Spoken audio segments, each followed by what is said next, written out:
아내와 저는 결혼한 지 어느덧 8년째에 접어들었습니다. 처음 결혼했을 때부터 저는 늘 서로 간의 믿음이 가장 중요하다고 생각했습니다. 어떤 일이 있어도 인생이 바쁘게 흘러가더라도 신뢰만큼은 잃지 말자. 그것이 우리가 함께 가정을 지켜나가는 가장 큰 힘이라고 믿었지요. 실제로 결혼 초반에 우리 모습은 소박했지만 행복했습니다. 퇴근 후 함께 차려 먹는 소박한 저녁 식사, 주말이면 마트에 같이 가서 장을 보며 서로의 취향을 존중하고 웃음을 나누던 순간들. 그런 일상이 쌓여서 저는 결혼 생활이라는 게 이런 거구나. 특별할 것 없어도 함께 있다는 사실만으로 따뜻해지는구나. 하고 마음 깊이 안도했습니다. 하지만 어느 순간부터 그 사소했던 행복들이 하나씩 사라지고 있다는 걸 느끼게 됐습니다. 처음 징조는 아주 사소했습니다. 아내가 퇴근하고 들어오자마자 거실에 와서 저와 대화를 하던 예전과 달리 이제는 인사만 간단히 건네고 바로 방으로 들어가 버리는 일이 잦아진 겁니다. 저는 처음엔 단순히 아내가 피곤해서 혼자만의 시간이 필요한 줄 알았습니다. 직장에서 스트레스가 많을 수도 있고 혼자 책을 보거나 쉬고 싶은 날도 있겠지 하고 생각했지요. 그런데 그 횟수가 너무 잦아지고 어느 날부터는 제가 먼저 말을 걸어도 건성으로 대답하거나 애써 피하려는 듯한 표정이 나타나기 시작했습니다. 그 변화가 마음에 걸리긴 했지만 깊게 따지진 않았습니다. 살다 보면 관계가 늘 같은 궤도를 달릴 수는 없는 법이고 언젠가는 다시 돌아오겠지 하고 스스로를 달랬습니다. 그러나 정말 이상했던 건 아내의 소비 습관이 갑자기 달라졌다는 사실이었습니다. 아내는 원래 아주 검소한 사람이었습니다. 화장품조차 세일할 때에만 구매했고 옷도 계절이 바뀔 때 한두 벌 정도 장만하는 게 전부였습니다. 결혼 후에도 저희는 큰 씀씀이 없이 살았고 그게 오히려 안정감이 됐습니다. 그런데 어느 날부터인가 아내의 휴대폰에서 온라인 쇼핑몰 알림이 자꾸 뜨기 시작했습니다. 구매 확정이라는 알림이 특히 눈에 자주 보였는데 처음 며칠은 대수롭지 않게 넘겼습니다.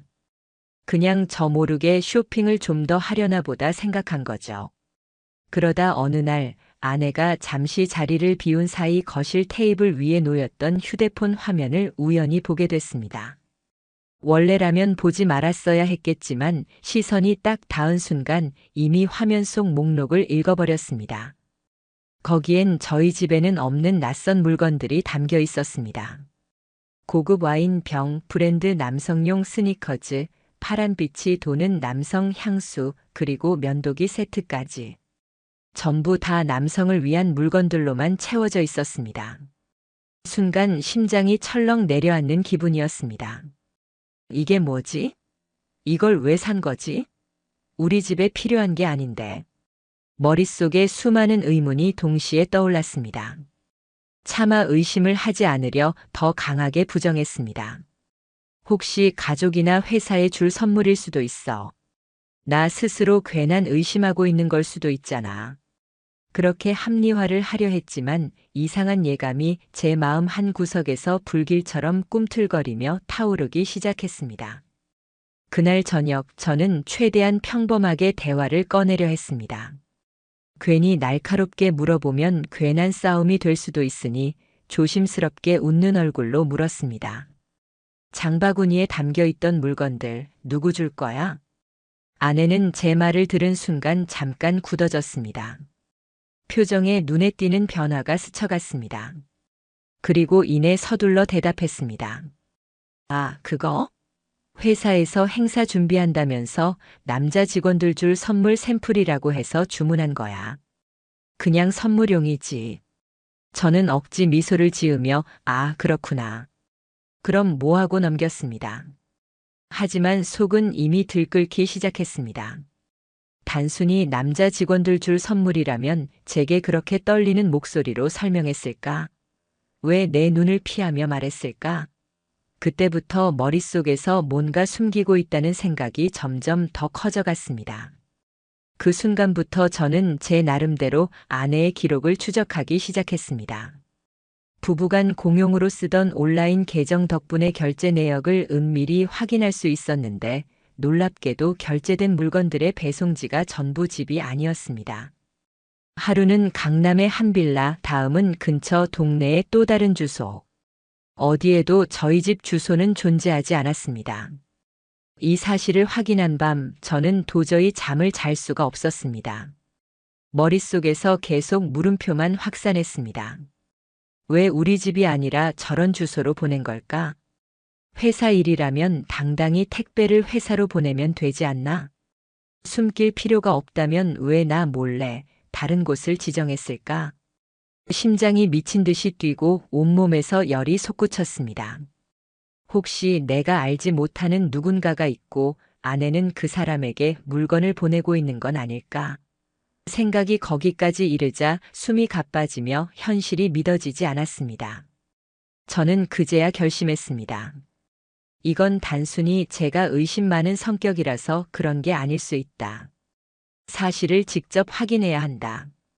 어떤 말도 확실한 증거 없이는 무의미합니다. 그래서 저는 증거를 모으기로 마음먹었습니다. 다음 날 저는 반차를 내고 아내가 출근한 뒤 온라인 쇼핑 내역에 적힌 주소 중 하나를 직접 찾아갔습니다. 그곳은 생각보다 평범한 3층 빌라였습니다. 멀리서 택배 기사들이 들락날락하는 모습을 보며 기다리고 있으니 마침 어떤 택배 기사가 상자를 놓고 가는 장면이 보였습니다. 가까이 다가가 확인하니 택배 상자 위에는 분명히 제 아내 이름이 적혀 있었습니다. 제 이름도 우리 집 주소도 아닌 그 낯선 곳에 아내의 이름과 물건만이 선명히 적혀 있었습니다. 그 순간 제 안에서 모든 게 무너져 내렸습니다. 심장이 쿵쾅거리며 손이 덜덜 떨렸습니다. 떨리는 손으로 사진을 찍고 송장 번호와 시간을 메모했습니다. 머릿속은 공허했지만 동시에 이건 도망칠 수 없는 증거가 될 거야라는 생각이 날카롭게 박혔습니다. 그날 이후 제 삶은 전혀 다른 국면으로 접어들었습니다. 이제 더는 의심이 아니라 확인해야 할 진실이 눈앞에 있다는 것을 깨달았습니다. 평범했던 생활은 순식간에 의문과 분노와 불신으로 물들었고 저는 제 의심이 단순히 기우가 아니었음을 증명하기 위해 이 모든 단서를 하나씩 모아나갔습니다. 저는 집으로 돌아와 아무 일도 없다는 듯 아내를 맞이했지만 마음속에서는 이미 다른 길을 향해 걷기 시작했습니다. 이제는 더 이상 되돌아갈 수 없다는 걸 직감했습니다. 한번 의심의 씨앗이 뿌려지면 그것은 반드시 자라나 결국 눈앞의 모습을 드러내게 되어 있습니다. 그리고 그날 밤 저는 속으로 다짐했습니다. 끝까지 확인하자. 그리고 절대 속지 말자. 그때는 몰랐습니다. 제가 본 건 결코 시작에 불과했다는 걸. 그날 이후로 제 삶은 완전히 달라졌습니다. 단순한 의심은 분명한 의문으로, 그리고 그 의문은 곧 결심으로 이어졌습니다. 저는 아내와 정면으로 마주할 수 없었습니다. 증거도 준비도 없이 터뜨리는 감정은 단순한 다툼으로 끝날 것이고 다시 미궁 속으로 빠질 게 분명했기 때문입니다. 그래서 저는 마음을 굳혔습니다. 이제부터는 의심을 넘어서 확실한 사실을 잡아내야만 한다고. 다음 날 저는 다시 회사를 빠져나와 주소지가 찍힌 그 빌라로 발걸음을 옮겼습니다.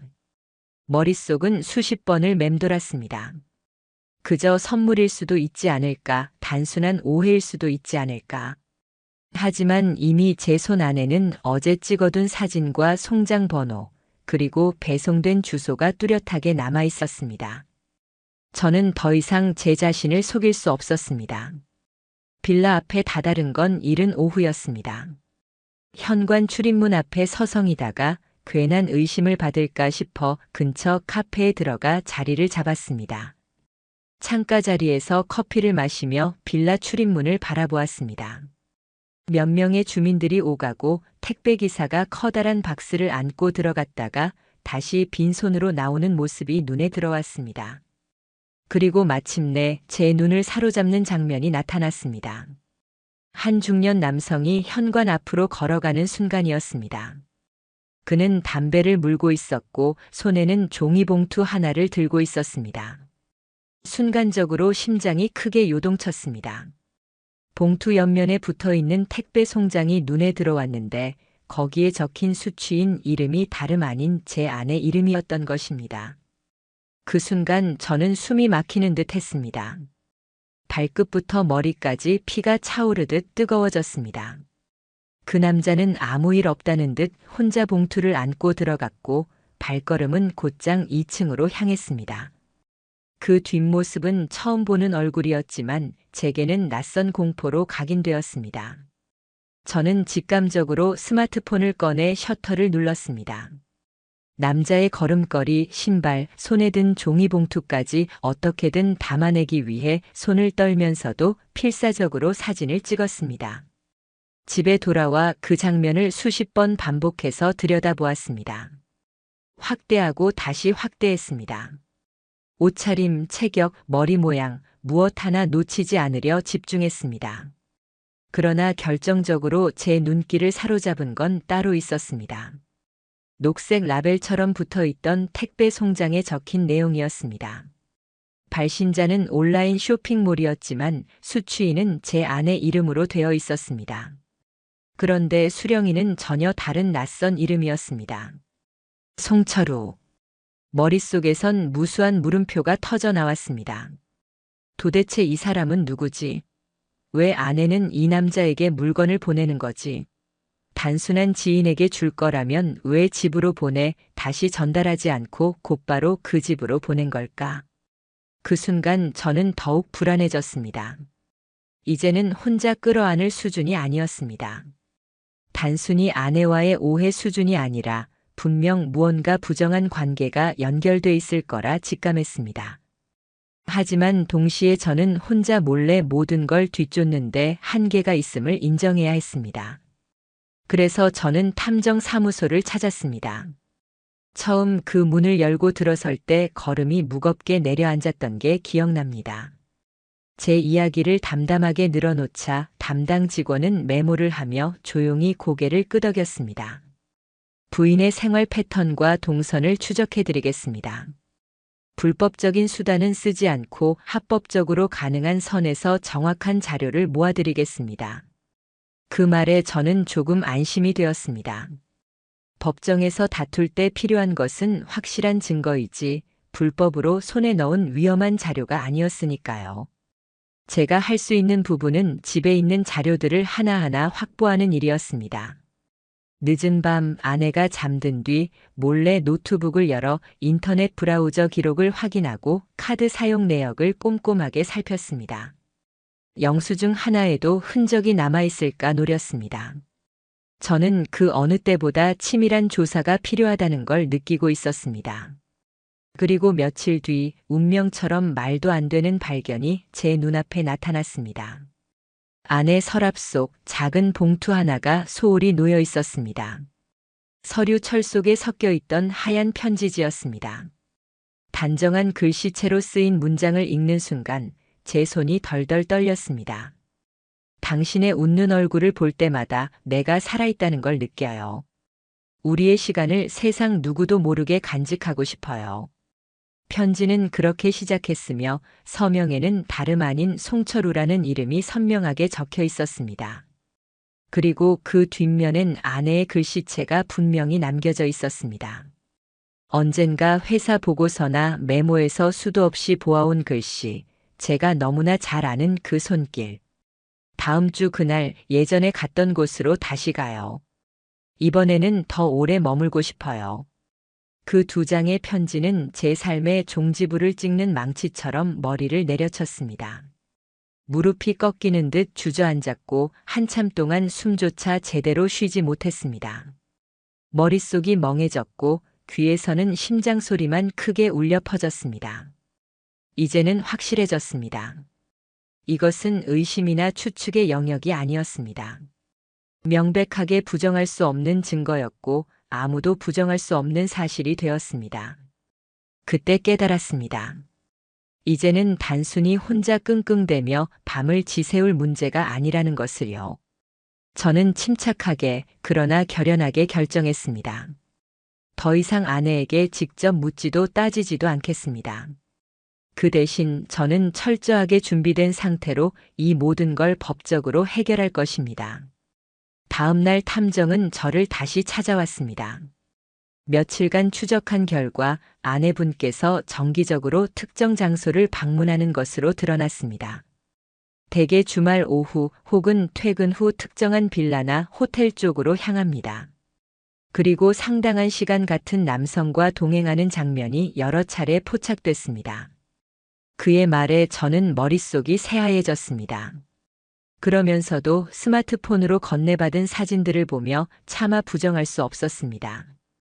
아내의 웃는 표정, 낯선 남자와 오가는 시선. 그 모든 것이 잔혹한 현실로 제 앞에 펼쳐져 있었습니다. 저는 그 순간부터 제 내면의 분노를 억누르고 법적 절차를 준비했습니다. 변호사를 찾아가 이 모든 자료를 제출하기로 마음먹었습니다. 변호사는 제 상황을 꼼꼼히 들은 후 조용히 말했습니다. 이 정도 증거라면 충분히 대응 가능합니다. 다만 상대방이 끝까지 부인할 수 있으니 날카롭게 준비하셔야 합니다. 그 말은 저에게 위안이 아니라 오히려 칼날 같은 긴장감을 주었습니다. 이제부터는 감정이 아니라 사실이 무기가 되어야 했습니다. 누구도 부정할 수 없는 진실만이 이 싸움을 끝낼 수 있었습니다. 그날 집으로 돌아와 아내와 마주했지만 저는 아무 말도 하지 않았습니다. 아내는 평소처럼 저녁 메뉴를 묻고 일상적인 대화를 시도했지만 그 순간 그 목소리조차 제 귀에는 메아리처럼 울려 퍼졌습니다. 모든 것이 연극처럼 보였습니다. 그러나 저는 침묵을 택했습니다. 모든 걸 확실히 끝내기 전까지 절대 감정적인 말 한마디도 입 밖에 내지 않겠다고 다짐했으니까요. 며칠간 탐정의 보고를 받아들고도 저는 쉽게 잠들 수가 없었습니다. 끔찍한 편지를 직접 눈으로 읽었을 때, 그리고 사진 속 아내의 얼굴을 보았을 때 느꼈던 무력감은 제 마음을 송두리째 끌어내리고 있었습니다. 그런데도 이상하게 제 안의 한 구석에서는 여전히 미련 같은 것이 몸부림치고 있었습니다. 혹시 오해일 수도 있지 않을까? 정말 확실한 관계가 아닐 수도 있지 않을까? 하지만 그 희미한 기대는 오래가지 못했습니다. 탐정이 제 앞에 내민 두꺼운 보고서를 펼쳐본 순간 그 미련은 산산이 부서졌습니다. 보고서 첫 장에는 송철우라는 낯선 이름과 인적사항이 기록돼 있었습니다. 나이, 직업, 주거지, 그리고 과거 이력까지 상세히 나열되어 있었습니다. 그는 현재 자동차 딜러로 일하고 있었고 제 아내와는 한때 같은 교회를 다녔던 적이 있었습니다. 처음엔 그냥 신앙생활을 함께했던 정도의 인연일 뿐이라 생각했습니다. 하지만 기록을 계속 넘길수록 소름이 돋았습니다. 탐정은 그들의 관계가 최소 2년 전부터 이어져 왔음을 보여주었습니다. 교회 카페에서 우연히 재회했다는 것이 시작이었고 이후 비밀스럽게 연락을 주고받으며 따로 SNS 계정을 통해 서로의 일상을 공유하고 있었다는 겁니다. 보고서에는 두 사람이 오갔던 메시지 일부가 캡처되어 있었는데 짧은 문장 안에도 숨길 수 없는 밀착감과 감정이 배어 있었습니다. 한 화면에는 이런 글이 있었습니다. 혼자 사는 집에 내가 다녀간 흔적이 남아 있어서 행복하다. 언젠가 우리 이름이 세상에 당당해지고 싶다. 저는 그 문장을 읽으며 잠시 숨이 막혀왔습니다. 제 아내를 언급하는 것임이 분명했습니다. 다른 누구도 아닌 제 아내가 누군가의 고독을 위로해주는 존재, 은밀한 사랑의 동반자가 되어 있었다는 사실. 머리로는 이미 알고 있던 것이라 해도 활자로 확인하는 순간 가슴은 도려내듯 아팠습니다. 더구나 아이러니한 점은 그 남자가 이미 한 차례 이혼한 사람이었다는 것이었습니다. 보고서에는 그의 이혼 사유가 전 배우자의 외도 때문이라고 적혀 있었습니다. 그러나 정작 그는 지금 같은 죄를 저지르며 남의 가정을 파괴하고 있었습니다. 저는 믿을 수도 없고 웃을 수도 없는 냉혹한 현실 앞에 더 크게 절망했습니다. 남을 탓하며 얻은 상처를 자신이 똑같이 되풀이하고 있다니 그것이 인간의 본 모습일까? 저는 책상을 주먹으로 몇 번이고 내려쳤습니다. 그러나 분노에는 답이 없었습니다. 저는 제 아이의 아버지였습니다. 단순히 분노로 대체할 수 없는 책임과 무게를 짊어진 사람이었습니다. 그래서 그 자리에서 마음을 가다듬었습니다. 이제 감정적 폭발로는 아무것도 해결할 수 없으며 오직 준비되고 정리된 싸움만이 남았다는 것을 다짐했습니다. 그리고 며칠 뒤 드디어 소송장이 준비됐습니다. 변호사 윤태진 씨는 사건 경과를 차분히 들은 뒤 말을 아끼지 않았습니다. 이 정도 자료와 정황이라면 위자료 청구는 충분히 가능합니다. 또 상간남 소송도 가능합니다. 다만 상대방은 필사적으로 부인할 테니 계속 흔들리지 말아야 합니다. 그 말은 제게 다시 경계심을 심어주었습니다. 상대는 반드시 거짓으로 자신을 포장하려 들 것이고 오히려 저를 흔들려 할 수도 있었습니다. 하지만 저는 확실히 깨달았습니다. 이제는 한 발짝도 물러나선 안 된다는 걸. 그 과정에서 아내는 여전히 몰랐습니다. 제 앞에서는 평소처럼 아이 밥을 챙기고 저를 향해 아무 일 없는 듯 묻기도 했습니다. 오늘 일은 어땠어? 많이 피곤하지 않았어? 그런 말들을 들을 때마다 속이 끓어올랐지만 저는 대꾸하지 않았습니다. 대답은 짧게 끊었습니다. 제 마음속은 회오리처럼 끓어오르면서도 제 표정은 차갑고 굳어 있었습니다. 이런 모순된 시간이 하루하루 이어졌습니다. 하지만 모든 것은 곧 끝을 향해 가고 있었습니다. 송철우라는 이름, 그 무게는 점점 제 삶을 압도했습니다. 탐정을 통해 제 손에는 그의 직장 정보, 과거 행적, 그리고 다른 여성과 얽혔던 과거의 그림자까지 들어왔습니다. 그가 이미 다른 여성과도 부적절한 관계를 맺었던 전력이 있다는 증언까지 확보되었습니다. 저는 복잡한 심정에 휩싸였지만 동시에 하나의 목표에 매달리며 다짐했습니다. 절대 지지 않겠다. 제 아이, 제 삶, 제 뒤틀린 이 모든 시간을 정리하기 위해 반드시 싸워내겠다고. 며칠 뒤 소송장이 실제로 발송됐습니다. 아내의 손에 이혼 소장이 닿고 송철우에게는 상간남 소장이 발송되었습니다. 그리고 그 순간 모든 가식의 가면이 벗겨졌습니다. 아내는 처음으로 저에게 날선 목소리로 울부짖었습니다. 왜 이런 식으로 하는 거야? 말 한마디 없이 소장을 보내. 우리 얘기를 먼저 하고 풀 수 있었잖아. 그제야 저도 참아왔던 분노가 폭발했습니다. 내가 먼저 말했어야지. 내가 그 남자한테 선물 보내고 편지 쓰고 밤마다 같이 웃고 있는 동안 난 뭘 하고 있어야 했는데? 그게 말하고 할 짓이었어? 제 목소리는 거칠고 떨렸습니다. 아내는 바닥에 주저앉아 울었지만 그 눈물은 제게 아무 의미도 없었습니다. 지금의 울음은 제게 위로도 회한도 아니었습니다. 이미 끝난 사랑에 대한 마지막 흔적일 뿐이었습니다. 며칠 후 송철우 측에서도 답변이 왔습니다.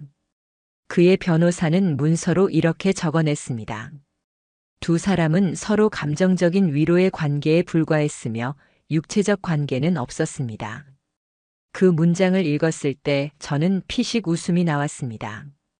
이게 그들의 마지막 방패막이라는 게 참으로 한심하다고 느꼈습니다.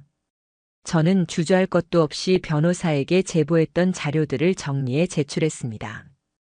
편지 원본, 송장 기록, 사진, 그리고 온라인 기록. 모든 것이 그 거짓을 무너뜨리는 증거였습니다. 이제 판은 벌어졌습니다. 상대는 자신을 감추려 거짓을 늘어놓겠지만 저는 진실만 준비했습니다. 아내의 가족들까지도 이 사실을 알게 됐습니다. 장모님은 저에게 전화를 걸어 미안하다며 울먹였습니다. 정말 미안하다, 우리 애가 그럴 줄 몰랐다. 하지만 그 사과는 공허했습니다. 이미 제 가슴에는 차갑게 굳어버린 상처뿐이었으니까요. 저는 그 모든 것을 차갑게 정리하며 준비했습니다. 이제는 개인의 감정이 아니라 법정에서 다퉈야 하는 싸움이었습니다. 송철우가 어떤 인물인지, 아내가 어떤 잘못을 저질렀는지 이제는 모두 명확히 드러날 수밖에 없는 국면으로 접어들고 있었습니다. 소송이 정식으로 시작된 이후 제 마음은 더 이상 흔들리지 않았습니다. 울분과 원망은 이미 제 몫이 아니었습니다. 이제는 판사의 책상 위에 올려질 증거와 사실만이 저를 대신해 말해줄 터였습니다. 제 인생에서 처음으로 감정은 뒤로 물리고 오직 준비된 자료와 절차만이 전부가 되었습니다. 하지만 상대방은 달랐습니다. 소송이 시작되자마자 송철우 쪽에서 먼저 움직였습니다. 그의 변호인이 변호사 사무실을 통해 접촉해왔습니다. 합의 의사는 없으신가요? 상대방의 경제적 상황을 고려해 위자료 액수를 낮추는 것이 어떻겠습니까? 지금 제시된 액수는 지나친 부분이 있습니다. 저는 담담히 그러나 단호하게 대답했습니다. 지나친 건 액수가 아니라 제가 입은 상처와 무너진 삶입니다. 그 액수는 제 인생에 비하면 오히려 너무 가볍습니다. 그 대답이 전해졌는지 며칠 후 뜻밖에도 송철우 본인에게서 직접 문자 메시지가 도착했습니다. 그녀가 먼저 나를 찾았습니다. 나는 단지 위로해 주었을 뿐입니다. 남편분께서는 오해하고 계십니다. 순간 저는 핸드폰을 쥔 손이 떨렸습니다. 그는 마지막까지도 스스로를 피해자처럼 치부하고 있었습니다. 아내가 먼저 다가온 것뿐이고 자신은 단지 위로해 주었을 뿐이라니. 그러나 제 마음은 더 이상 흔들리지 않았습니다. 이미 충분한 증거와 사실이 제 손에 있었고 그의 그런 변명은 오히려 더 초라하게만 보였습니다. 마침내 법정의 날이 다가왔습니다. 저는 증거를 차근차근 제출했습니다. 송장 기록, 편지, 배송된 주소지 사진, 그리고 아내와 송철우의 메시지 일부분. 그 어떤 것도 부정할 수 없는 증거들이었고 시간과 장소가 정확히 일치하는 기록들이었습니다. 재판부는 제출된 자료들을 꼼꼼히 살펴보더니 송철우 측에 질문했습니다. 피고가 제출된 증거에 대해 반박할 부분은 없습니까? 상대방이 감정적인 위로 관계였을 뿐이라 주장했는데 여기 적힌 편지와 기록, 사진이 모두 그 주장을 무너뜨리고 있습니다. 법정 한쪽에 앉아있던 송철우는 얼굴을 굳힌 채 아무 대답도 하지 못했습니다. 그는 처음부터 끝까지 단 한마디 명확히 책임을 인정하는 말을 하지 않았습니다.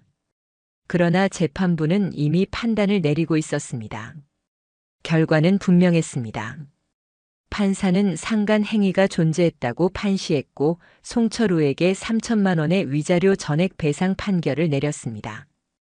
그 순간 저는 마음속 깊은 곳에서 뜨거운 무언가가 터져 나오는 걸 느꼈지만 그것은 결코 기쁨이 아니었습니다. 승리의 쾌감보다는 속을 찌르는 허망함이 밀려왔습니다. 왜 이런 재판까지 오게 되었는지, 왜 제 삶이 여기까지 무너져야 했는지, 그 공허함이 재판장의 공기보다 더 무겁게 저를 짓눌렀습니다. 아내와의 이혼 소송 역시 빠르게 진행되었습니다. 아내는 법정에서 울먹이며 말했습니다. 저는 진심으로 뉘우치고 있습니다. 다시는 이런 일이 없을 겁니다. 부디. 그 목소리에 저는 아무런 감정도 느끼지 못했습니다. 과거였다면 그 눈물을 보고 마음이 흔들렸겠지만 이제는 그렇지 않았습니다. 한 번 부서진 믿음은 다시는 같은 모양으로 붙을 수 없다는 것을 이미 알았기 때문입니다. 저는 아이와 단절될 수 없음을 강조했습니다. 아이만큼은 반드시 제가 키우겠습니다. 양육은 제가 책임져야 합니다. 법원은 제 주장을 받아들여 아들을 저의 주 양육자로 지정했습니다. 그 결정은 제게 남은 유일한 버팀목과도 같았습니다. 그 이후 송철우의 삶은 급격히 기울기 시작했습니다.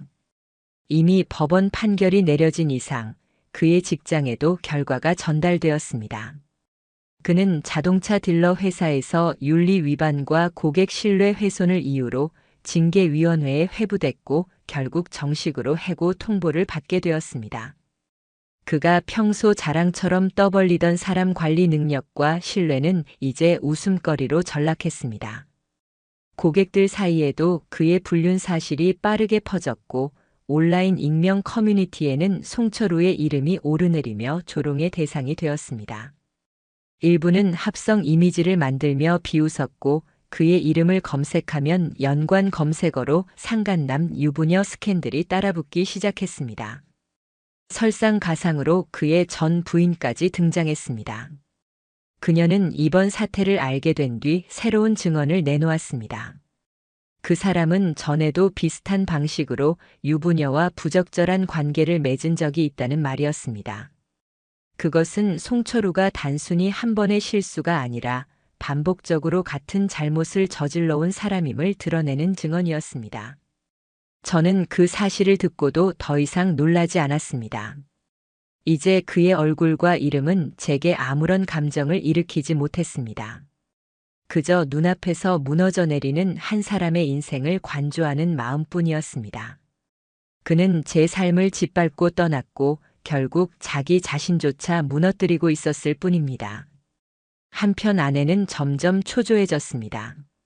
저와의 갈등도 부모님의 실망도 사회적 시선도 감당하지 못하고 흔들리고 있었습니다. 어느 날 아내는 저에게 다가와 말했습니다. 철우 씨가 이제 모든 걸 끝내자고 했어. 나도 잘못했다는 걸 인정할게. 당신이 원하는 대로 할게. 저는 그녀의 그 한마디에 어떠한 위로도 받지 못했습니다. 그 말은 더 이상 아무 힘이 없었습니다. 이미 모든 게 늦었으니까요.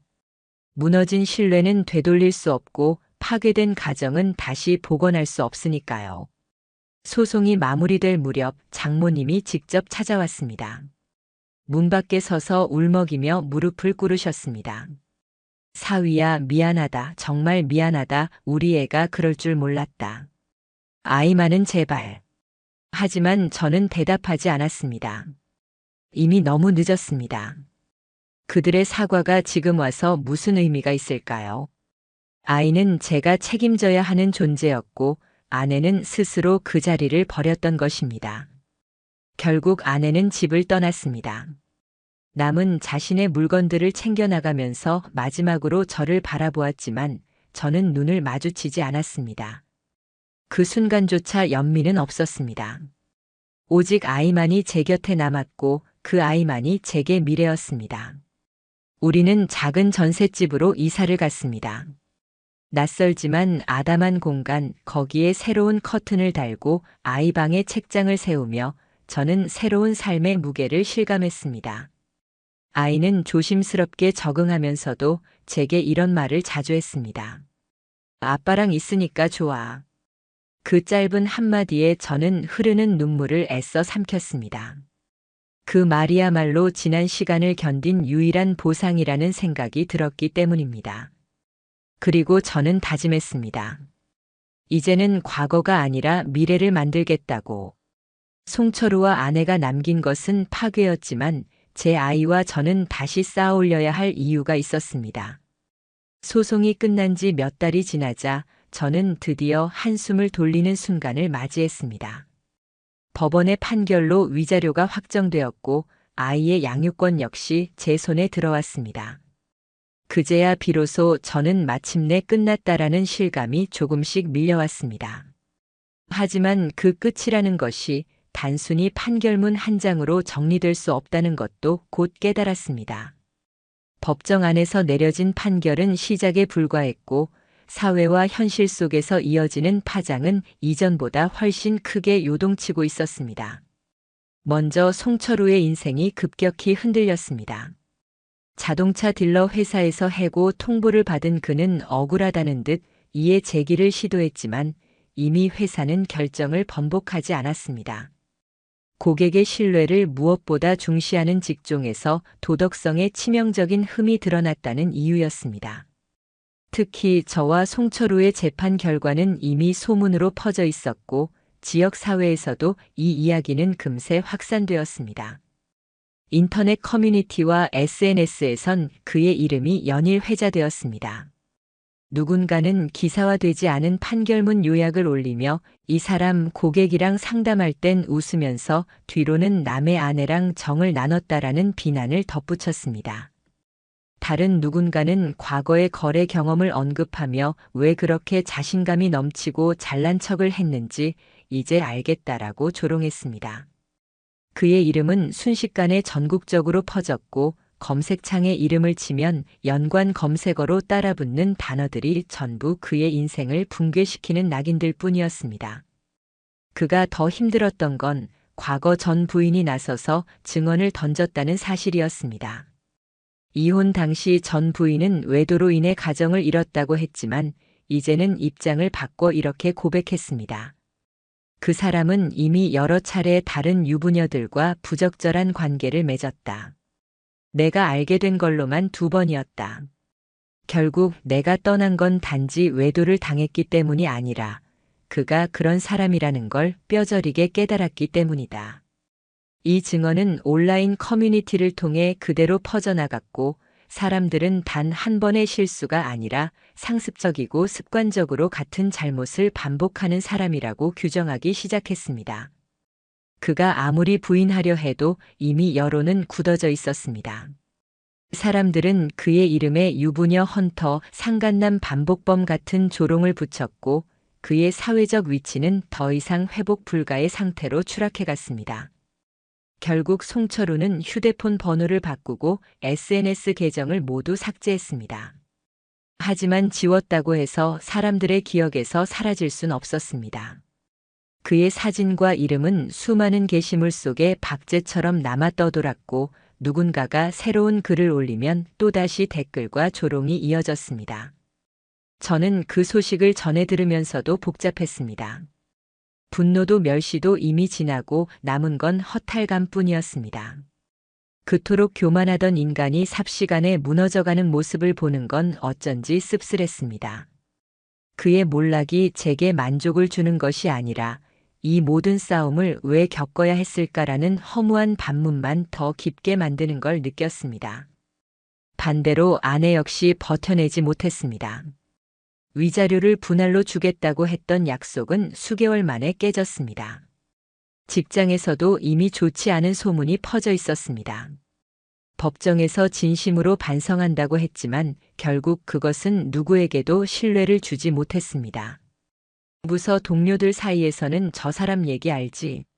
라는 수군거림이 무겁게 따라붙었고 인사위원회는 근무 태도 문제를 이유로 그를 불러냈습니다.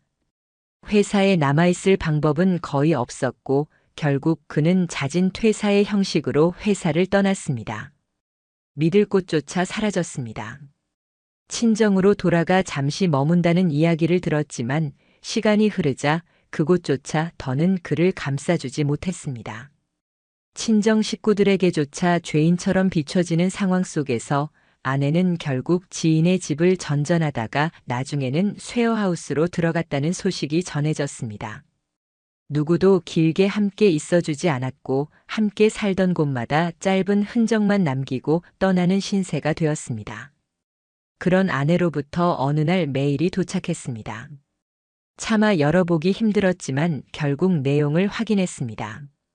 정말 미안해. 아이만큼은 잘 부탁해. 내가 한 일의 대가는 너무 크게 돌아왔어. 앞으로 어떻게 살아야 할지 용서를 구할 자격조차 없다는 걸 알고 있어. 메일의 마지막 줄은 비어 있었습니다. 아마 수없이 지우고 다시 쓰다 결국 어떤 말로도 마침표를 찍을 수 없었던 것 같았습니다. 그러나 그 글은 저를 흔들지 못했습니다. 저는 더 이상 그 사람의 말에서 의미를 찾지 않았습니다. 이미 지나간 삶, 되돌릴 수 없는 선택. 남은 건 오직 결과뿐이었습니다. 그렇게 송철우와 아내가 각자의 몰락을 맞이하는 동안 저와 아이의 삶은 조용히 새로운 궤도를 찾고 있었습니다. 작은 전셋집으로의 이사는 낯설었지만 오히려 마음이 편했습니다. 여기에는 거짓도 숨겨진 그림자도 없었습니다. 비록 넉넉한 공간은 아니지만 아이와 저 2사람만의 삶을 새롭게 꾸려가기엔 충분했습니다.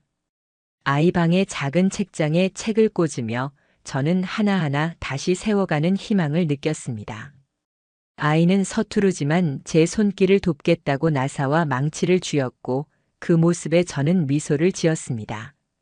고된 시간 끝에 얻은 어쩌면 유일한 보상이 이 순간일지도 모른다는 생각이 들었습니다. 사회적 여론은 계속해서 송철우와 아내를 향해 가혹하게 흘러갔습니다. 저는 굳이 그 흐름에 끼지 않았습니다.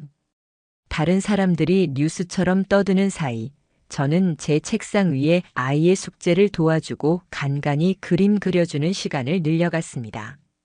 제 삶의 목표는 더 이상 분노나 복수가 아니었습니다.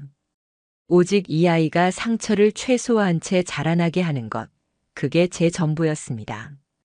그리고 그날 밤 창문 너머로 불빛이 스며드는 순간 저는 속으로 조용히 생각했습니다. 결국 사람은 자신이 만든 그림자 속에 갇혀 무너진다는 것을. 아내도 송철우도 그 길을 선택했습니다. 저는 그 자네를 딛고 아이와 함께 걸어가야 했습니다. 새 전셋집으로 이삿짐을 모두 들여오던 날, 제 심장은 마치 다시 태어난 사람처럼 두근거렸습니다. 이전엔 단순히 좁고 소박한 살림집일 뿐이라 생각했지만 막상 아이와 함께 짐을 풀며 방 하나 가구 하나를 채우는 순간 저는 새로운 삶을 조립하는 기분이 들었습니다. 아이 방에 책장을 세우며 나사 하나하나를 조여갈 때 그것이 물건이 아니라 제 인생의 모서리를 다시 고정해가는 행위라는 것을 절실히 느꼈습니다. 아이도 조금씩 변화를 받아들이고 있었습니다.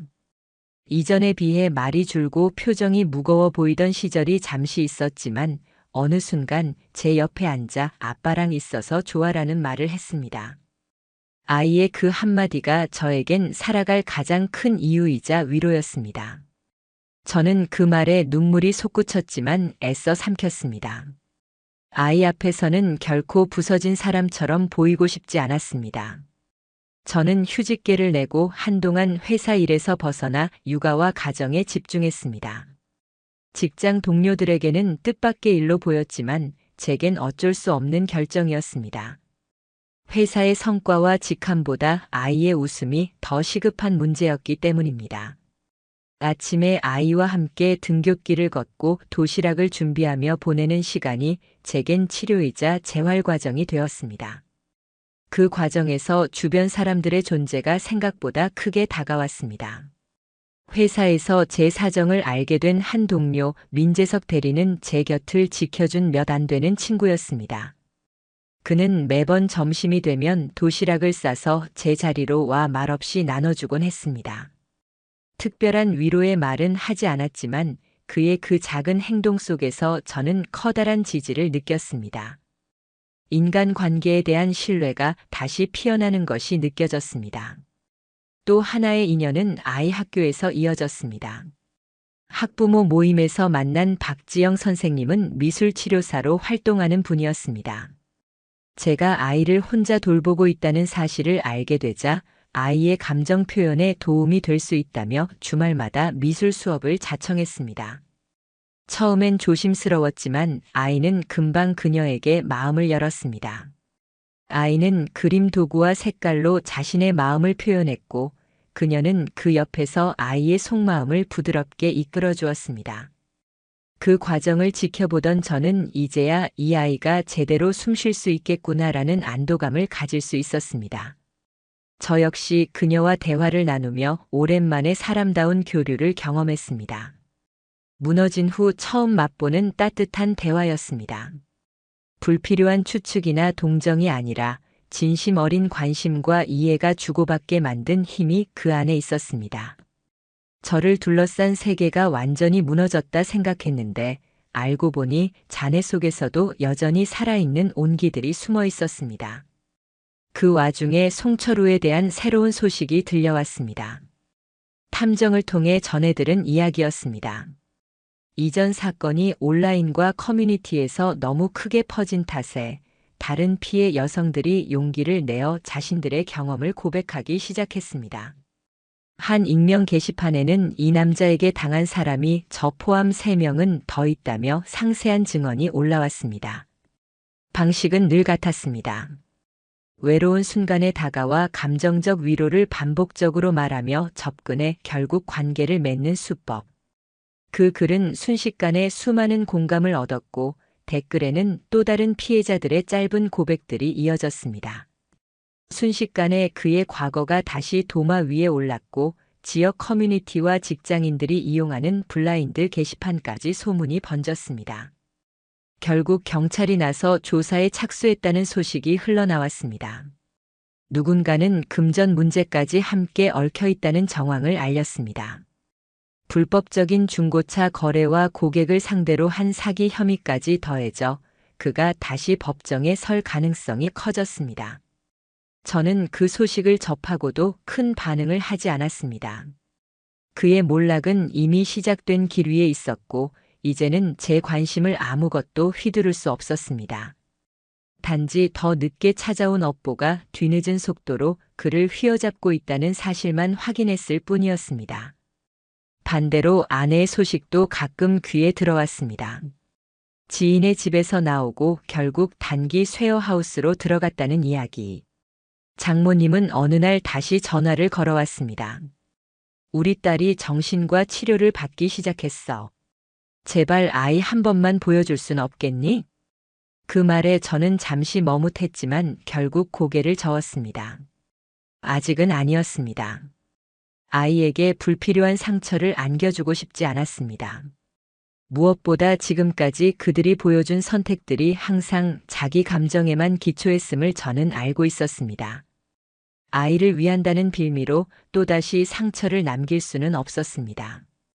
시간이 흐르면서 저는 제 삶에서 중심 인물들이 조금씩 바뀌어 가고 있음을 깨달았습니다. 제 곁에는 아이가 있었고 늘 손을 내밀어주던 동료 민재석이 있었으며 주말마다 도움을 주는 박지영 선생님도 있었습니다. 변호사 윤태진 씨 역시 사건 이후에도 종종 안부를 묻고 더 안정된 변화를 위해 조언을 해주었습니다. 그 사람들은 한때 제 인생에서 이름조차 모르는 존재들이었지만 지금은 제가 하루하루 살아갈 수 있도록 버팀목이 되어주는 고마운 존재들이 되었습니다. 반면 아내와 송철우는 각자의 세계에서 서로에게조차 기대지 못한 채 고립되어 갔습니다. 어느 누구도 그들에게 손을 내밀지 않았습니다. 스스로 선택한 길이 얼마나 차갑고 무거운지를 이제야 체감했을 것입니다. 저는 알았습니다. 복수의 목적은 어느새 제 마음을 떠나가고 있음을.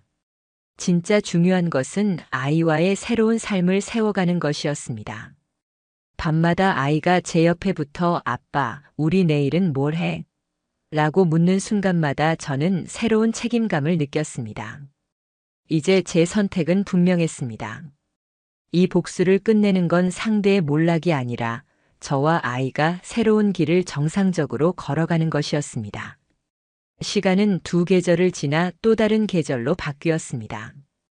법적 분쟁이 정리되고 새로운 전셋집에서 아이와 함께 살아온 세월이 쌓이자 어느 정도 평온이 찾아오는 듯 보였습니다. 그러나 마음 한켠에는 언제까지고 아이에게 진실을 숨길 수 없다는 무거운 짐이 자리 잡고 있었습니다. 아이는 때때로 엄마 이야기를 꺼내곤 했습니다. 아빠, 엄마는 언제 와? 그 질문이 나올 때마다 저는 대답을 회피했습니다. 엄마가 바빠서라든지 조금 더 지나면이라는 식의 말들로 얼버무렸습니다. 하지만 언젠가는 그 질문에 정직하게 답해야 한다는 걸 저는 알고 있었습니다. 아이의 생일이 다가왔습니다. 케이크 위에 촛불이 놓이고 아이가 소원을 빌며 두 손을 모으는 모습을 보면서 저는 결심했습니다. 오늘이 그날이라고. 더 이상 의문 속에서 아이를 방황하게 해선 안 된다고. 조심스레 아이 앞에 앉아 말했습니다. 엄마가 지금은 많이 힘들어서 우리랑 따로 지내고 있어. 아빠는 항상 내 옆에 있을 거야. 어떤 일이 생기더라도 아빠는 절대 숨기지 않을게. 아이의 눈동자가 흔들리다가 곧 눈물이 맺혔습니다. 아이는 제 손을 꼭 잡으며 말했습니다. 아빠, 나는 아빠만 있으면 돼. 그 순간 저는 지난 시간 동안의 고통이 단 하나의 진심에 의해 치유되는 듯한 감정을 느꼈습니다. 아이가 저를 필요로 한다는 그 사실만으로도 제가 버텨온 이유와 앞으로 살아가야 할 이유가 되었습니다. 그날 이후 저는 조금씩 삶에 복귀했습니다. 회사도 복귀를 반겨주었고 아이는 학교에 잘 적응하기 시작했습니다. 주말이면 박지영 선생님이 여전히 찾아와 아이에게 미술 수업을 해주었고 저에게도 따뜻한 대화를 나누어 주었습니다. 그녀와의 교류는 서서히 신뢰로 이어졌고 저는 오랜만에 사람과 마주하는 시간을 편안하게 느낄 수 있었습니다. 그러나 한편으로 무너져가는 두 사람에 대한 소식은 꾸준히 들려왔습니다. 송철우는 결국 신용불량자로 등록되었고 전 직장의 고객들과의 금전 문제를 해결하지 못해 계속 수배와 조사를 받게 되었습니다. 불법적인 중고차 판매 의혹까지 불거져 그는 결국 검찰 기소 대상이 되었습니다. 경찰 조사를 받던 중 그는 연락을 끊고 잠적했다는 소식이 전해졌습니다. 더 이상 누구도 그의 근황을 알지 못했습니다. 한때는 남의 가정을 파괴하며 자신감을 과시하던 그가 이제는 사회 속에서 철저히 무너져 흔적조차 사라지고 있었습니다. 그것은 어쩌면 가장 적절한 결말이었을지도 모릅니다. 아내의 상황 역시 달라지지 않았습니다.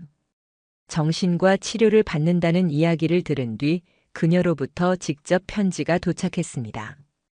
지금이라도 사죄할 수 있게 해줘. 아이 얼굴 한 번만 멀리서라도 보면 소원이 없겠어. 엄마조차 되지 못했던 내가 너무 부끄럽다. 그 편지를 읽고도 저는 아무 대답도 하지 않았습니다. 후회의 말은 이미 아무 의미도 없었습니다.